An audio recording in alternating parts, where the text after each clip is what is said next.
Okay guys, welcome back to the channel. Today it's time to take a little trip down memory lane, revisit a topic we have addressed in the past. We just felt it was time for an update. Yeah, it's been it's been over 2 years at this point actually. That's right, Since we addressed driver shaft length. February 2018. Channel was a young, youthful channel. A young, youthful channel and two young, youthful lads. But we're going to take a little look at again.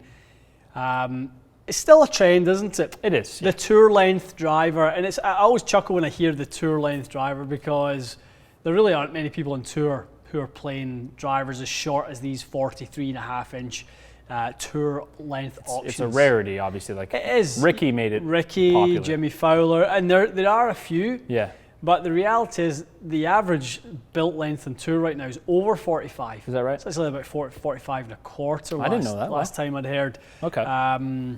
So for a while it was at 44.5, but I think as driver heads have gotten bigger, the game has become more about how far the ball goes.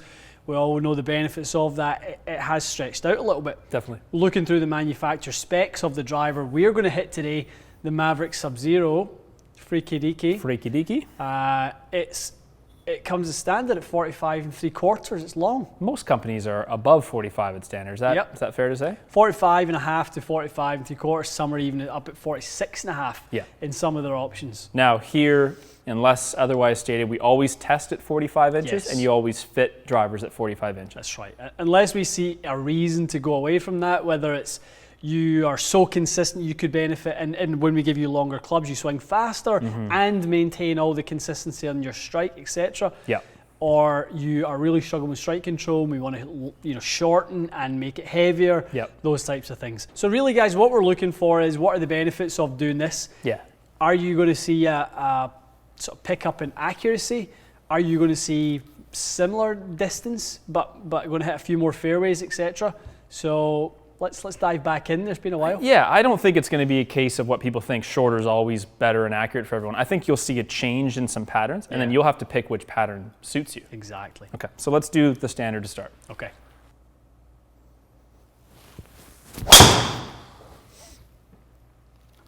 It's a lovely drive, the famous bunker.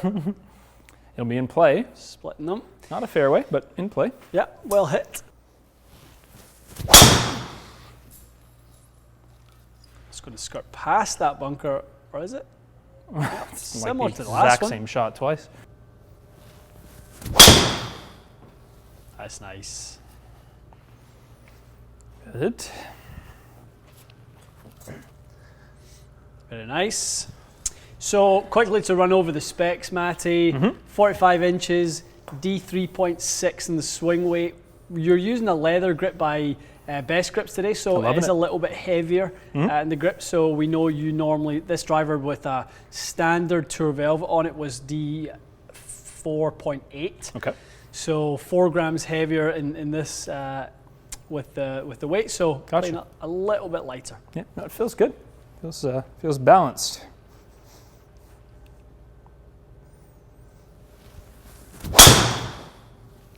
It's working. Say that.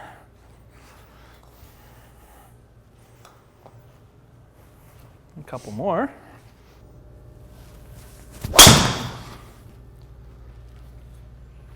Get over that. Get over there, you rascal. It is as well. It's a bomb. That's a goodie. That's nice. A wee bit thin. Yep, it's a thin to win. Fairway found though. Fairway found, yeah. That's nice. Nice. The stock flight is quite nice on this.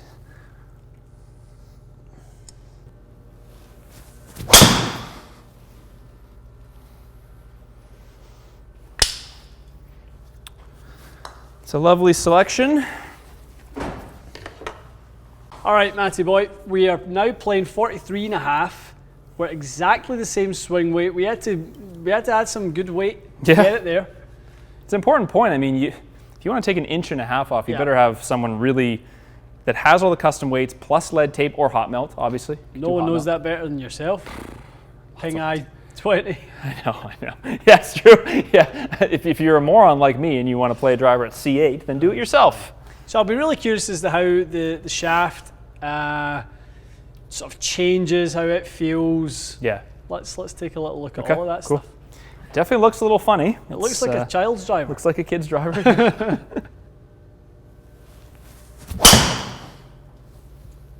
Nice drive. It works. Tell you what, it's not short. It's flown the guts of 300. Yep.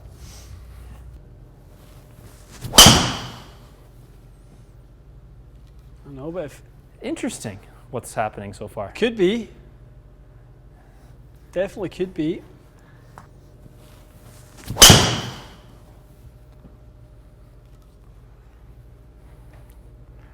Bounce 8. Up. Okay.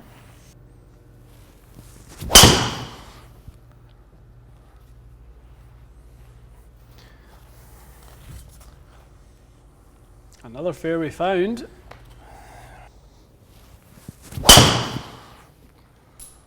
It's nice.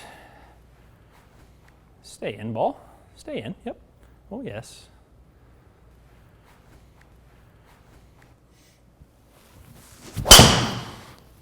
It's nice. It's a little better than nice. It's really nice. It's probably the best one I hit with this one so far.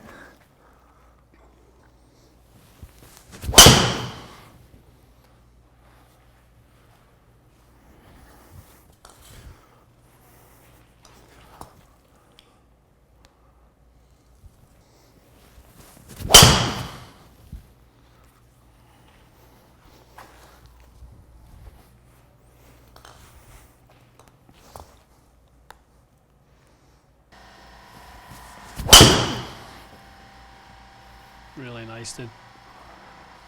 And a groove.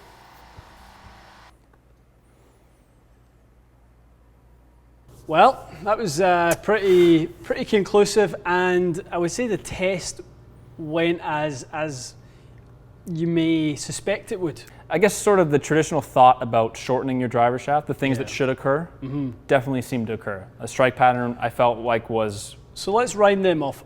Yeah. As a consumer, what would Okay. you expect to happen if you went with a shorter driver? I would expect to hit more fairways. I would Yep. expect to hit the middle of the face more often, and I would expect to swing a bit slower. Right.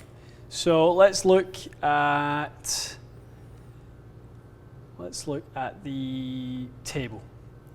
We'll look at how far offline you hit it. You hit one in a bunker. Yes, You hit one in the left rough. left edge, yeah. Every other one was in the fairway. Uh-huh. Every other one. With the Sub-Zero, you had two in the right rough. Three. in the right rough. Yep, One down the left side, probably another one in the right rough. right edge, yeah. So your tendency to overcook the curvature was much higher. It was pronounced with a longer shaft, Yeah. definitely. Less curvature with the shorter driver, no doubt. Okay, so I think a lot of people would have expected more than just 1.7 ball speed difference. Well, when you showed me the club speed being that much different, I thought those. That's a massive amount, isn't it? 3.5 miles an hour. But then you look at the efficiency and go 0.3, extra efficiency is a ton. Yep. So you're almost to the point of equalizing that clubhead speed disparity with efficiency. Correct. You've almost made up for it. So part of why you hit it more online was your lie angle got flatter. Okay. We know that helps you. Face angle, there wasn't much going on. The face to path relationship was actually very, very similar. Yeah. You weren't as much up on it. Okay. Shaft being shorter, had the shaft standing more vertical, had you less up. I like that. That's cool. Not much in terms of the yardage. Not much. I mean, I actually technically hit the other one further, probably because of the fairway landing versus the rough landing, but the carries are the same. Yeah. Carry the ball the same distance. Yeah, as we said, there was really just with the shorter one, there was a couple of drives that curved a little bit, or it would have been, really conclusive Yeah. on the accuracy. I mean, I'd be comfortable saying I was definitely more accurate with this. Yeah. No doubt. No And, doubt. and I don't think that would be the case if you hadn't properly done everything the way you had. Well, I think that's the key to this whole thing, because I think if we took those parts off, I mean, we had to add a lot of weight. So every half inch that we reduce the length, we change the swing weight by 3 points. Oh, wow. So we half inch off, we're down from D5 to D2. Wow. Right. So we took 9 swing weights away. So the driver was sort of unplayable at that point? It would be, for sure, because we were playing it at D3.6. Yeah. So we end up down at like C5-ish. Yeah. No under good, C5. right? Like you're not going to play well. The shaft got stiffer because they're not in the same amount of head weight. That's a good point. So we had to add that back in. The overall balance though changes, Matty, because taking 1.5 inches of length off of that shaft raw is 66 grams. Yes. If we take 1.5 inches off of that, that's only 2.1 grams. Yeah. That's not much. It's not much. So, but we have to add a ton of head weight back in, approximately 18 grams. So this driver got 15, 16 it grams got heavier. Way heavier. Yeah, so you cut it shorter, but it actually got way heavier in order to play at the same swing weight. So it's a little sledgehammer. Yep. And so one quick question, just if this plays stiffer in the shaft, do you think the extra weight in the head offsets that? It does. It Probably does for sure. So I wouldn't worry about the shaft dynamics. No. It didn't feel stiffer for what it's worth. So. Definitely. So the benefits of obviously going with the slightly heavier head weight, but not, you did drop a little bit of head speed, but you got more efficient with extra head weight. Yeah. Oh, absolutely. So that's where you can sort of even it out, and actually there was a net gain. So you squeeze a little bit more too. I noticed the dynamic loft was slightly lower, so that would help with the ball speed, and the strike quality was way better. Oh. I healed. Look at that. Look at that final image. I know. I don't, and you know me well enough. That never occurs. That's a great final image. And that's the average. That's the average. That's the average right there. So 12.5, 2200. Anyone that knows the channel, anyone that knows club fitting and launch conditions, those are good ones. And it kept my path and my angle of attack quite neutral too. I mean, a lot of good stuff happened here. I would think you would look at this and go, okay, well, if that's not the pattern I'm looking for, you might want to be careful. If you, for example, if you hit if you're a slicer and you're looking to get a little bit more up on and more from behind, a shorter shaft probably won't help you with that. Yeah, that's fair. Well, it's just food for thought in the many options that you guys have when putting these clubs together. Absolutely. So something worth talking with your fitter about. Yeah. Ask them if it's appropriate for you. It very well might not be, because obviously, what percentage of your fits leave with 45-ish? I mean, we have shorter options if someone is really struggling. If all the other avenues in which we have approached don't work. Then obviously length is an option, but you can see what we have to do. We have to get in there with the heads and start changing weights. Take out the 2, put in another 12, add in another 9 grams in tape or 8 grams in tape. It's not a stock fit. That's far from for sure. Far from it. So, but really interesting. Good job. Good thing to explore. So although the delivery doesn't look all that different, the result is definitely a more conclusive one. You are much more accurate with the short. Is it something you would consider if you were struggling with your game a little bit? It's something I would consider for sure. Yeah. After this test, the first time we did it, not so much. Right. I know the first time the results did favor the shorter shaft a bit, but it wasn't as clear cut as this. Yeah. Like I think I could learn to swing this a bit faster. Yeah. And if I can keep that strike that good, I could probably. I wouldn't go 43.5 though. I might look at going half inch short, but I don't think I'd do the full length. Well, for a while now, you've been talking about dialing your speed back a little bit in order to gain a little bit more control. Yeah. This has kind of done it for you. Yeah, forcibly. It's true. Yeah, automatic. Taking a little bit of that leverage away through the shorter shaft and kept you in the game from an efficiency standpoint. You don't get more efficient than that. No, I'm never up there. 146 is completely maxed out. It'll be in the conversation when the driver head comes. When we're finalising the specs. Yeah, we'll think about it for sure. All right, guys, let us know if, I know in the previous video we tried to have a little look back and see what we could talk about that was really going to expand on what we did last time, and lots of people in the comments were saying how well they've done with shorter drivers in the past. So I think it is something to look at if driving is a struggle. We just done the video on the G410 SFT. If you're struggling with a bit of a slice, that's something to look at. These are just all options. Never feel like you're out of options. There's so many ways. Don't just go out there and fight your game all day. We get it. Take lessons. Never tell someone not to take lessons, but also don't fight something that doesn't really suit you.